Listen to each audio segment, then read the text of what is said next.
Assalamualaikum warahmatullahi wabarakatuh. Pada kesempatan hari ini Bapak akan menerangkan yang hari kemarin pertemuan yang kedua mengenai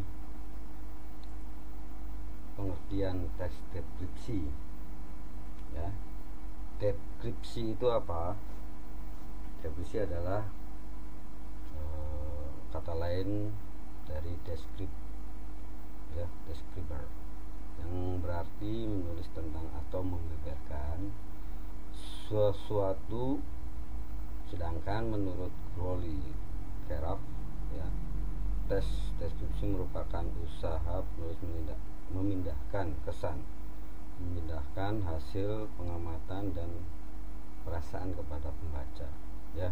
Jadi sasaran utama yang ingin dicapai penulis deskripsi adalah menciptakan karya daya khayal, ya, atau imajinasi pembaca. Jadi inti dari pengertian teks deskripsi itu adalah salah satu pemaparan apa yang kita lihat, ya, apa yang kita rasakan, ya, lalu kita tuangkan ke dalam sebuah kalimat, ya, dan diciptakan juga daya khayal, daya imajinasi si pembaca itu agar ikut merasakan juga. Oke, kita lanjutkan, ya. Teks deskripsi adalah teks yang berisi penggambaran suatu objek, tempat, atau peristiwa tertentu kepada pembaca secara jelas dan terperinci. Pembaca seolah-olah melihat atau mendengar, merasakan sendiri sesuatu yang dideskripsikan oleh penulis.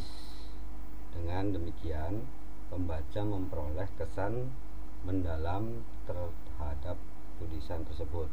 Jadi intinya dalam pemaparan teks deskripsi di sini, ya, maaf, kita harus bisa memaparkan kalimat atau mengucapkan kalimat itu dengan benar, ya. Deskripsi di sini adalah si pembaca itu seolah-olah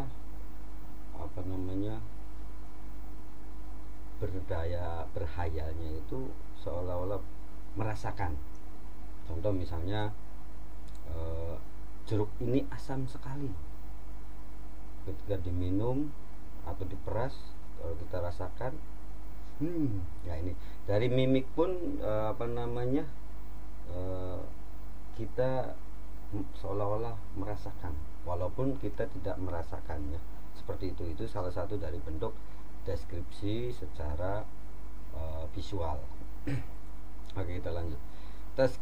Tes deskripsi adalah bentuk tertulis atau lisan yang menggambarkan objek secara rinci atau detail, yang memiliki tujuan agar membaca atau pendengar dapat membayangkan atau berimajinasi merasakan apa yang kita alami, ya, itu. Jadi intinya deskripsi ini adalah pemaparan dari segala yang kita lihat terus diinformasikan kepada orang lain atau si pembaca. Ciri-ciri deskripsi yaitu pertama adalah menggambarkan atau melukiskan sesuatu, ya, menggambarkan atau melukiskan sesuatu. Misalnya contoh, tadi orang kesini dengan menggunakan baju merah. Nah, ini, ya. Terus mukanya hidung mancung, mata sipit. Nah, ini jadi seolah-olah yang mendengarkan itu berimajinasi, oh iya, berpakaian merah, hidungnya mancung, dan matanya sipit, seperti itu, ya. Terus yang kedua, melibatkan kesan indera sehingga gambaran objek menjadi jelas. Yang tadi, ya, melibatkan kesan indera itu dalam arti warna merah itu diterangkan oleh mata, ya. Atau misalnya Bapak tadi bilang rasa asam, nah ini berarti oleh lidah, ya, gitu. Nah, terus warna kulit, nah itu warna kulit juga oleh mata ini, ya. Banyak Terus misalnya gigitan nyamuknya sungguh sakit sekali. Nah ini berarti kan ini adalah penggambaran bahwa indera kita itu ikut merasakan dan dipaparkan secara kalimat. Itu ya. Yang ketiga, membuat pembaca atau pendengar merasakan sendiri atau mengalami sendiri objek yang diamati penulis, ya. Contoh misalnya hujan malam itu deras sekali. Nah, kita juga merasakan bahwa yang namanya hujan itu pasti kalau misalnya kondisinya deras, kita merasa takut atau merasa bagaimana nanti apa yang akan terjadi itu ya. Jadi perasaan itu bisa dialami oleh orang yang merasakan juga, yaitu. Jadi misalnya gini, orang itu mencuri milikku, nah, berarti merasa kehilangan ya. Dan bagaimana Anda kalau sudah pernah merasakan kehilangan, perasaannya itu ya. Jadi kelihatannya itu mudah untuk kita prediksikan seperti itu ya. Jadi membuat si pembaca dan pendengar itu merasa sendiri yang dialami oleh orang tersebut. Lanjut, yang keempat adalah menjelaskan ciri-ciri objek secara terperinci ya kayak tadi, warna, ukuran, bentuk, dan keadaan sesuatu ya. Itu hal seperti ini adalah salah satu pemaparan ciri-ciri deskripsi. Oke, kita lanjut ya. Mungkin Bapak terlalu cepat, tapi Bapak berusaha untuk kalian itu mengerti. Kalau tadi adalah ciri-ciri teks secara ini ya, penggambaran. Kalau ini sekarang secara umum berupa penggambaran makhluk hidup. Contoh manusia, hewan, tempat, suasana. Nah ini manusia bisa kita paparkan dengan mendeskripsikan orangnya. Misalnya gini, manusia, orangnya bungkuk ya, agak tua ya, atau bermuka cantik ya, seperti itu. Ini untuk makhluk hidup ya, manusia. Ada kalau hewan beda lagi, ciri-cirinya berkaki 4 ya, lidahnya suka menjulur ke depan gitu ya, kayak betul, itu seperti anjing ya kalau misalnya ini. Atau jenisnya itu bersayap 4 ya. Terus kalau misalnya pas wayah sore berterbangan. Nah ini, terus hewan ini adalah seperti helikopter. Nah ini terbang, itu cabung, nah gitu, seperti itu ya. Nah ini bentuknya. Suasana atau tempat, mungkin kalian sudah tahu antara suasana di pegunungan, bagaimana suasana, dan suasana di pesisir pantai. Nah ini ya, misalnya gini, di pesisir pantai kita lihat ombak berderai ya kan. Nah ini menggambarkan yang suasana di tempat pesisir atau pinggir pantai, batu karang, angin yang sepoi-sepoi. Nah ini kan gitu ya. Jadi hal-hal seperti itu, pemaparan ini lebih beda dengan misalnya kita deskripsikan suasana di pegunungan. Nah, kalau pegunungan itu suasananya damai, air yang dari mata air bergemericik ya, terus suasananya disambut dengan suara burung. Nah ini, itu beda lagi ya, dan kondisinya tentram, damai, indah, pepohonan tinggi ya kan. Nah, ini nyaman sekali, tidak bergemuruh ya gitu. Jadi beda suasana. Itu adalah contoh-contoh dari pemaparan berupa penggambaran makhluk hidup dan tempat, suasana. Ada lagi yang kedua adalah kaitannya dengan panca indera. Nah, panca indera di sini contoh misalnya satu, mata. Nah, mata itu melihat warna-warna ya, tadi ya. Terus yang kedua hidung. Hidung misalnya kita di tempat orang jual sate. Nah, di tempat orang jual sate mencium baunya itu Masya Allah bikin lapar ya, gitu ya. Jadi kalian juga merasakan. Atau di ikan bakar. Nah, ini. Atau misalnya kamu beli parfum, ada rasa, sekarang banyak sekali ya merek-mereknya ya, ada Ayu Ting Ting, ada apa namanya Cordova apa dan sebagainya lah, pokoknya yang jelas jenisnya itu berbeda, ada bau kopi ya, ada bau stroberi dan lain sebagainya. Ini adalah penggambaran dari panca indera, yaitu penciuman. Terus pengecapan, misalnya gini, mungkin kalian pernah lihat yang namanya acara-acara di televisi kayak semacam apa namanya kuliner. Oh ini, waduh, rasanya sangat sedap, maknyus. Nah ini kan jadi apa namanya, tidak bisa digambarkan dalam sebuah kalimat, itu sudah full time ya, full apa ya, bukan full time, full. Jadi kondisi seperti ini, walaupun kita melihat atau membaca, ikut merasakan bahwa ini suasananya adalah suasana yang diungkapkan melalui pengecap, lidah pengecap yaitu. Terus peraba ya. Di sini peraba itu biasanya berkaitan dengan kulit ya. Contoh misalnya ketika saya bersalaman dengan bapaknya, oh ternyata tangannya itu bagaikan itu, jadi pekerja keras. Artinya tangannya ini banyak sekali kapal, bukan kapal terbang tapi jenis kayak di sini ya, banyak sekali kapalan ya, itu seperti itu.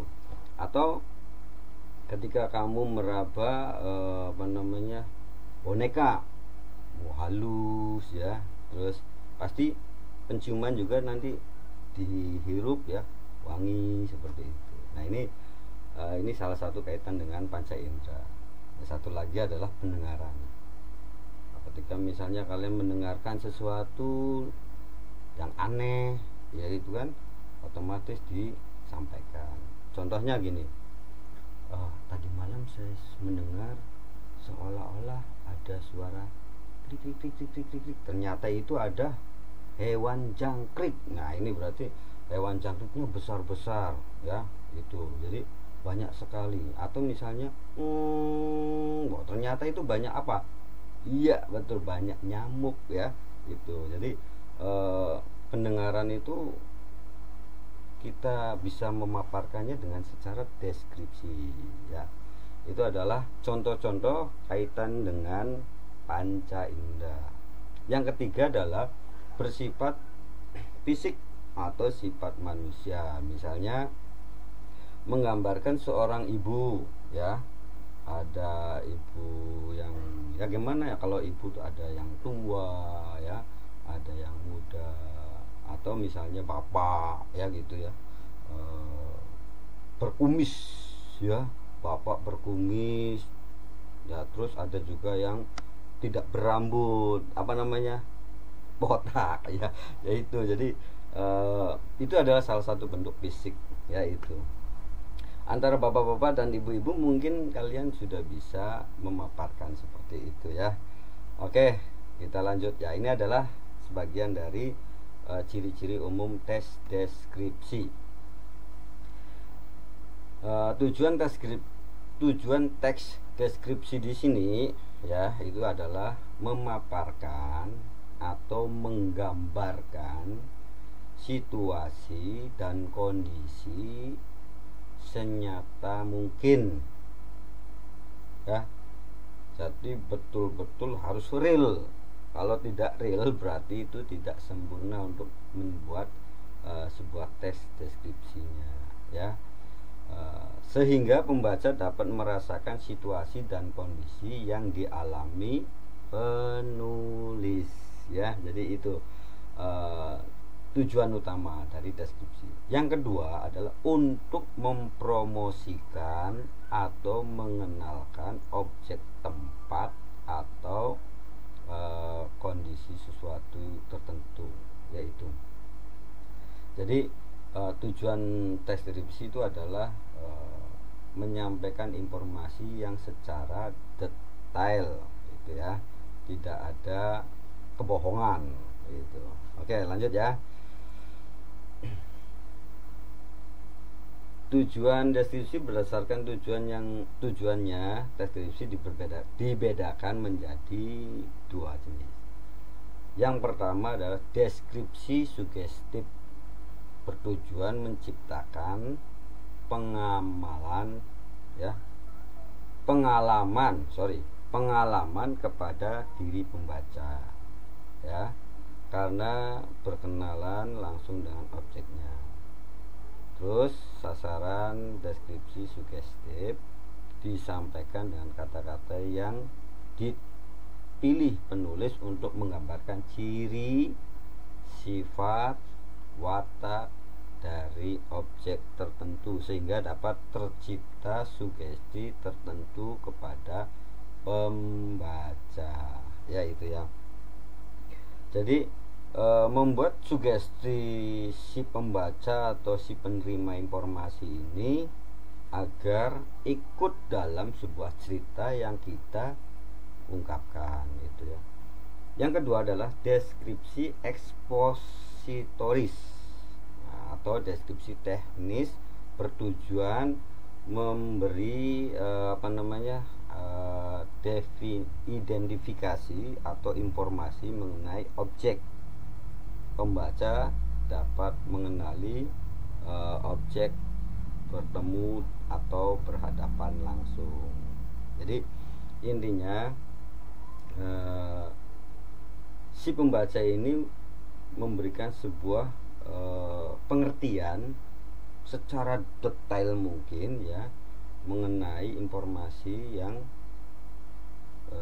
membahas objek tersebut, ya, itu baik secara real dan langsung yang pernah pembaca alami itu sama, itu tidak berbeda, ya. Itu jadi tujuannya itu bertujuan membedakan dua jenis, ada yang secara sugesti, ada juga yang secara real, ya. Itu jenis-jenis tes deskripsi, ya. Jenis tes deskripsi berdasarkan bentuknya dibedakan menjadi dua. Yang tadi ya, yaitu kategori diantaranya adalah deskripsi berdiri sendiri sebagai teks dan deskripsi yang menjadi bagian teks lain atau cerpen, novel, lagu, iklan. Itu adalah misalnya gini, berdiri sendiri adalah pengalaman orang tersebut itu dirasakan ketika pengalaman itu yang dirasakan terus di-share ke orang lain. Akan tetapi yang kedua adalah mendeskripsikan sebuah pengalaman yang seolah-olah, ya, karena cerpen itu ada sebuah cerita, novel juga, lagu, iklan, yaitu ya. Jadi ada secara fiktif dan non fiktif. Oke, kita lanjut. Ciri-ciri deskripsi aspek kebahasaan. Dalam aspek kebahasaan, teks deskripsi ini menggunakan kata-kata khusus untuk mengkonkretkan. Nah, ini misalnya warna bendera itu adalah warna merah dan putih. Nah, untuk warna bendera Indonesia. Nah, ini misalnya seperti itu.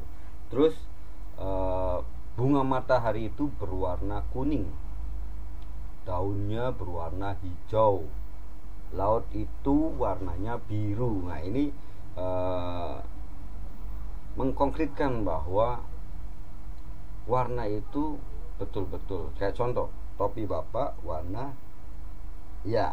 hitam, ya. Itu Terus yang kedua adalah menggunakan kalimat rincian untuk mengkonkretkan, ya.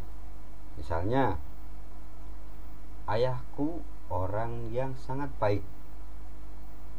Dia bekerja keras dan bertanggung jawab terhadap keluarganya. Dia sangat sayang dan ramah kepada anak-anaknya. Nah, ini berarti kan menandakan bahwa ayahnya itu adalah seorang yang baik, ya itu. Terus pekerjaannya selalu bertanggung jawab walaupun bekerja keras, ya. Itu untuk siapa? Untuk keluarganya. Nah, itu. Akan tetapi di sini ada kalimat dia sangat sayang dan ramah kepada anaknya. Ya, itu. Nah, jadi ini lebih komplit lagi, kalimat-kalimat merincikan, ya, secara konkret. Nah, itu. Yang ketiga, menggunakan kata sinonim dengan emosi kuat, ya, diungkapkan dengan sinonim yang lebih memiliki emosi kuat, ya, yaitu elok, permai, molek, mengagumkan, memukau, dan menakjubkan. Nah, itu adalah menggunakan kata-kata sinonim, ya, dengan emosi yang sangat kuat. Misalnya contoh di sebuah lagu Rayuan Pulau Kelapa, ya, melambai-lambai, ya, itu, ya. Jadi seolah-olah menggambarkan. Yang keempat yaitu menggambarkan majas untuk melukiskan secara konkret, ya, secara konkret, ya. Contoh pasir pantai, ya, lembut seperti bedak bayi. Padahal nggak lembut-lembut amat kan, tapi kalau kita rasakan terus kena angin, air lautnya itu seperti itu, ya. Angin pantai dengan lembut, ya, menghembus di wajah kita. Makanya kalau misalnya kamu di pantai itu merasakan yang namanya sepoi-sepoi angin, ya, ke wajah kita, ke tubuh kita, ya. Terus deburan ombaknya menerjang batu karang, seperti itu, ya. Itu salah satu menggambarkan majas untuk melukiskan secara konkret. Jadi betul-betul detail, ya, betul-betul detail. Yang kelima adalah menggunakan bahasa sehingga pembaca seolah-olah mudah merasakan atau dapat mendengar apa yang dideskripsikan. Jadi si pembaca itu betul-betul ikut dalam merasakan. Misalnya pada malam itu aku mendengar suara-suara yang aneh. Nah, ini, ya, dalam hati bertanya karena ada seolah-olah ranting itu terinjak, kresek, ada apa itu? Nah, ternyata begitu kita lihat ranting itu dilewati tikus. Nah, hal seperti ini itu pasti ada sugesti untuk ada apa ya, rantingnya kenapa ya, seperti itu, ya. Jadi daya bahasa yang kita sampaikan itu seolah-olah kita juga ikut merasakan seperti itu. Yang terakhir adalah tes deskripsi yang muncul kata ganti orang, ya. Misalnya apa nih di sini? Aduh, nggak terlihat nih. Sebentar. Di sini, ya. Sini kupingku, ya. Kupingku. Ini memunculkan kata ganti orang, ya. Maksudnya apa di sini? Sebentar. Kupingku.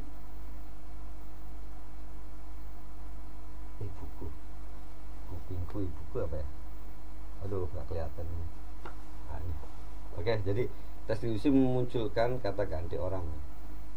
Kupingku ibuku. Nah, ini aneh. Oke, kita lanjut aja ya. Nanti kita bahas lagi karena mungkin gambar Pak Yusufnya terlalu besar ini ya. Lanjut ya. Nah, ini adalah penggalan-penggalan kalau kalian ada di buku cetak ya. Di sini ada ayahku ya. Ini penggambaran.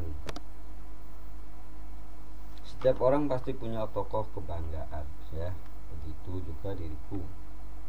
Aku juga punya tokoh kebanggaan dalam hidupku. Tokoh itu adalah ayahku. Ayahku mungkin bukan pria terkenal di dunia ya, melainkan dia sangat terkenal di dalam hatiku ya.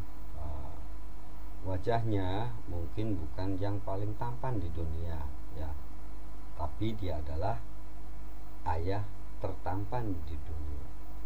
Jadi ini adalah salah satu pemaparan bahwa ayahnya itu adalah salah satu tokoh yang dia kenal sekali ya itu. Dan ciri-cirinya adalah mungkin untuk dirinya sebagai anaknya itu menganggap bapaknya tampan ya, walaupun nggak tahu orang lain bilang tampan atau tidak. Nah, contoh sekarang begini, bapakmu pasti tampan ya, ibumu pasti cantik.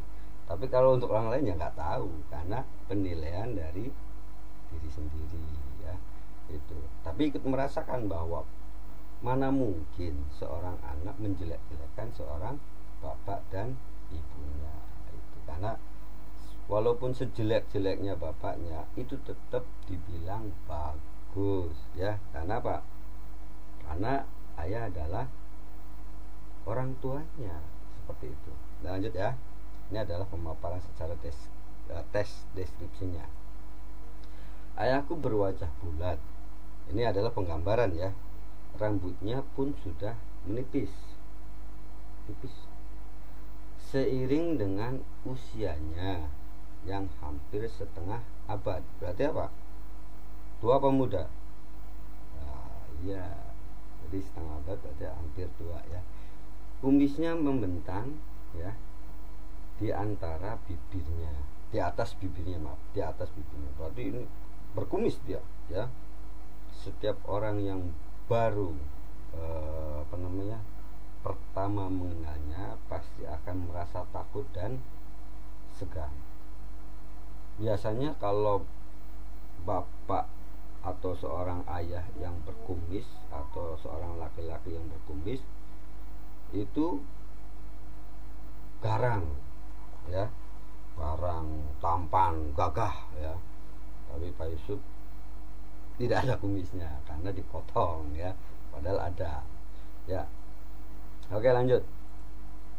Padahal ayahku tidak seperti yang dibayangkan orang-orang.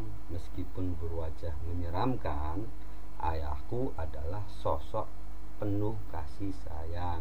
Ini maaf salah nulisnya ya, karena terburu-buru. Ia sering mengajak anak-anaknya bercanda ya. Sesekali ia menemani kami berjalan-jalan ke taman. Mungkin sebagian besar kalian pasti yang anak perempuan biasanya sering bercanda dengan bapaknya nih.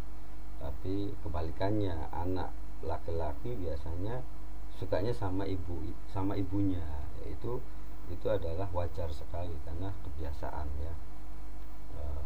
Dan lebih bagus lagi kalau dekat dua-duanya dan nurut ya, tidak membantah. Karena apa? Kalian adalah salah satu kebanggaan dari seorang ayah ya. Jadi kebanggaan dari seorang ayah dan ibu agar berharap anaknya itu menjadi orang yang berguna bagi nusa dan bangsa. Jangan pernah menyia-nyiakan. Seperti contoh dalam sinetron apa namanya, jendela cinta apa atau jendela apa nggak tahu lah, pokoknya SCTV itu, yaitu adalah salah satu bentuk gambaran ketika seorang anak yang tidak tahu bakalnya bagaimana, ya, karena pergaulan atau penasaran. Hal seperti ini kalian nggak boleh ikut-ikutan, karena itu salah, ya. Apalagi seusia kalian itu adalah mencari bentuk dari siapa saya, ya. Lah kamu udah tahu kamu itu adalah anak-anak masih.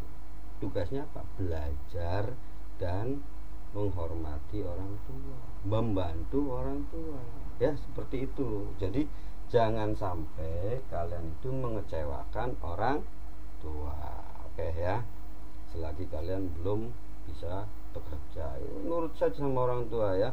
Jangan sampai kalian itu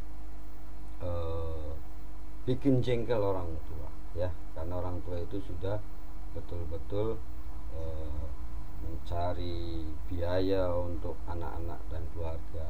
Apalagi bapak tuh, ya, bapak itu capek itu, begitu datang kamu harus menghormati. Bagaimana cara menghormati? Salim tangan, ya. Atau misalnya kalau dalam COVID seperti ini, cuci tangan dulu baru kamu salam, ya, itu, ya. Terus kasih air, ya. Nah, seperti itu penghormatan, sama aja. Kalau bapak nggak ada, masih kerja, ya, kamu bantu ibu masak, nyapu, ngepel, ya, meringankan tugas ibunya, ya. Oke, dilanjut ya. Walaupun ini kan contohnya nih, meski berwajah menyeramkan, ayahku adalah sosok penuh kasih sayang. Nah, itu.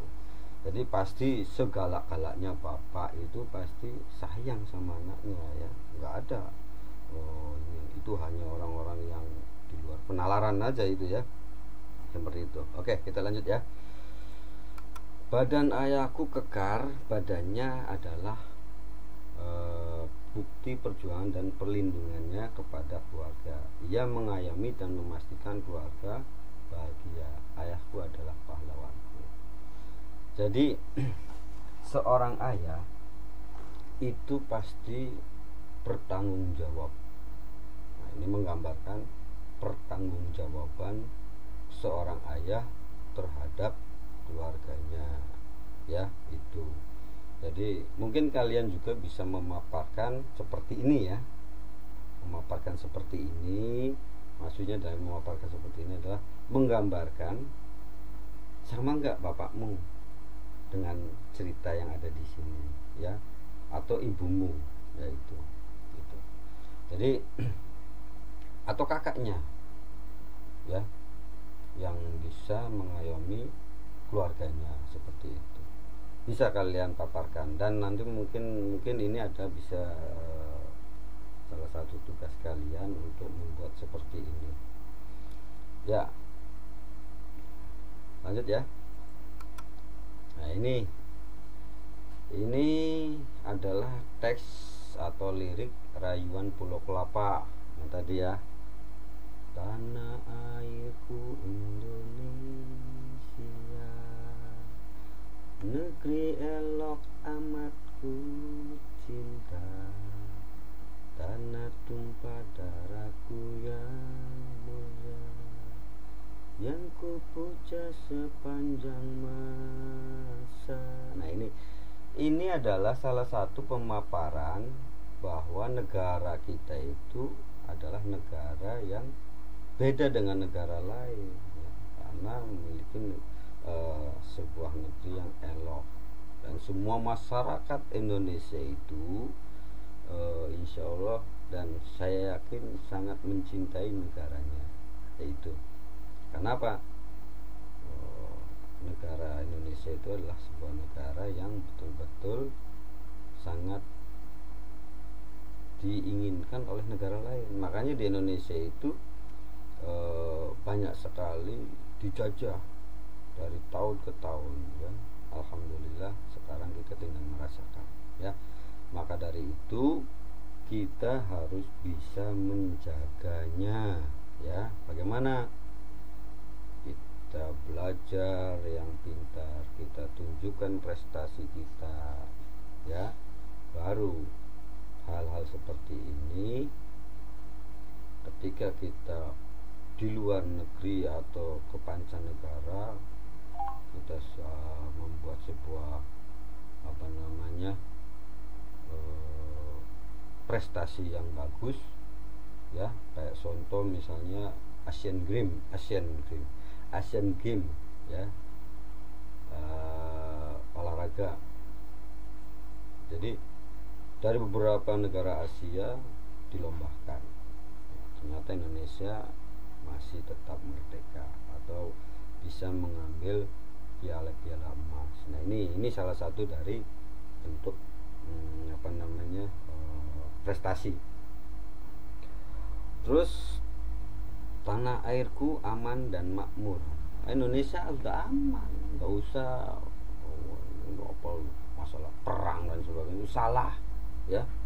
Nggak pernah orang berpikir itu karena orang-orang yang tidak berpendidikan, ya. Jadi Bapak harap kalian yang sebagai anak berpendidikan, ya, yang mengenyam bangku sekolah, walaupun sekarang tidak di sekolah, ya, kalian harus betul-betul bisa menjaga nama baik, ya, bisa menjaga nama baik alma mater sekolah walaupun kondisi COVID-19, bisa menjaga nama baik orang tua, ya. Jadi karena Indonesia itu sudah tercipta makmur, aman, ya. Bagaimana cara melambaikannya? Pulau kelapa yang amat subur, pulau melati pujaan bangsa sejak dahulu kala, ya. Jadi memang di sini memaparkan bahwa Indonesia itu adalah sebuah negara yang banyak sekali yang diinginkan oleh negara lain, ya. Itu karena rempah-rempahnya, negaranya sangat budayanya, ya, terus pemandangan panoramanya. Ini subhanallah, Indonesia, kita sangat harus bangga sekali, ya. Oke, kita lanjut, ya. Ini adalah pemaparan secara detail, ya, itu. Oke, akhirnya ini Bapak kasih sebuah ulangan harian. Semoga kalian hari ini sudah bisa mengumpulkan tugas untuk pertemuan yang ketiga, ya, yang ketiga ini, karena kemarin Bapak hanya memberikan sebuah materi dan hari ini Bapak memaparkan dari presentasi yang kemarin kalian sudah baca, dan Bapak harap hari ini kalian bisa mengumpulkan tugas, ya, itu. Jadi tugasnya apa? Objek teks deskripsi bersifat khusus dengan ciri tertentu yang berbeda dengan umumnya. Daftarkan hal yang mendeskripsikan dari keempat teks deskripsi sebelumnya. Contoh misalnya Pantai Parangtritis. Ada yang sudah pernah ke Pantai Parangtritis? Kalau sudah ada, kalian ceritakan ada apa di Parangtritis itu. Kalau belum, Pak, bagaimana? Nah, kamu lihat di YouTube Parangtritis itu seperti apa, kamu memaparkan di sana, ya, itu. Yang kedua misalnya Jakarta Monas. Di Jakarta ada Monas, ciri-ciri Monas seperti apa, ya, itu. Terus selanjutnya kalian bisa kembangkan itu. Pak, kalau kita belum pernah ke tempat tersebut gimana? Kamu cari referensinya, ya. Referensinya kamu cari. Ada semua, ya. Pokoknya sekarang belajarnya gampang asal kalian usaha dan melaksanakan, ya, itu. Terus yang kedua, tujuan teks deskripsi menggambarkan objek dengan cara merinci objek secara subjektif atau melukiskan kondisi objek dari sudut pandang penulis. Contoh misalnya daftar tujuan yang akan dicapai dari keempat teks tersebut. Nah, kalau yang pertama Pantai Parangtritis, yang di sini ada pemaparannya menggambarkan keindahan Pantai Parangtritis. Ya, itu. Jadi kalau yang di kalau yang di mana nih? Kalau yang di sini, sorry. Kalau yang di sini Parangtritis lokasinya, di sini adalah pemaparannya. Kalau di sini ya Bapak Yusuf tadi bilang di sini ada Jakarta Monas, di sini ciri-cirinya dan selanjutnya. Oke. Itu saja mungkin pertemuan hari ini. Pak Yusuf ucapkan banyak terima kasih dan mohon maaf kalau ada kalimat-kalimat yang tidak nyambung atau bagaimana, dan berharap tujuan utama adalah kalian bisa memahami, mengerti tujuan dari penyampaian hari ini. Kalau Bapak terlalu lambat atau terlalu cepat, bisa kalian WA atau bertanya ke nomor HP WA Bapak ya. Oke, sekian saja, karena di sini sudah selesai materinya. Wabillahi taufik wal hidayah. Wassalamualaikum warahmatullahi wabarakatuh. Sampai ketemu ke pertemuan selanjutnya. Terima kasih.